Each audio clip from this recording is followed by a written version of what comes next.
Gilmore Girls and the Jungle. You probably missed this the first time around also. I totally forgot to tell you some other fun facts, so stick around. Welcome to the jungle, the Warner Brothers jungle.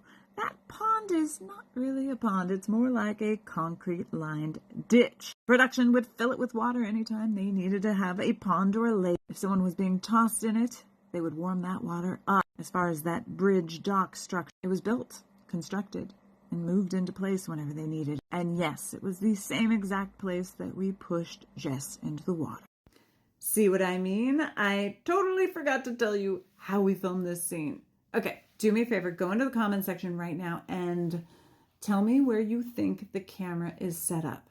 Are they across the shore, safe and sound and bone dry with a telescoping lens? Or perhaps they are in a boat bobbing up and down? Or is there something else going on? Okay, yeah, there is something else going on. They're on a platform, a structure that kind of looks like scaffolding, like a section of scaffolding. And this little section of scaffolding can be moved in the water, but how are they moving it?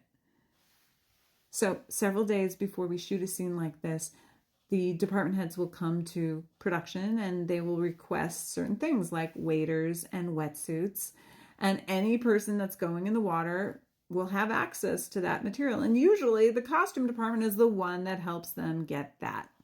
Nowadays, maybe not so much. Maybe nowadays production actually steps up. But back when we worked on Gilmore Girls, we would be rushing down to the rental department and we would rent waders and wetsuits and booties and whatever the crew needed.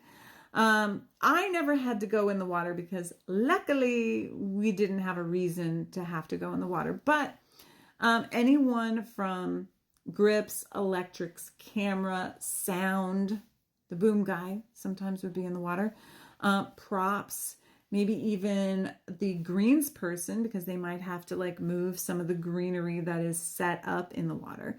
But any person on the crew, there could even also be safety divers if there is a person that is going to be in the water. And if there's no people in the water, remember how I said that they would heat the water?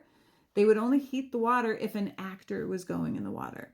So it usually was not necessarily the most comfortable, and sometimes those waders would leak because they were old and they were from the costume department, not from an actual place where people are supposed to be getting wet.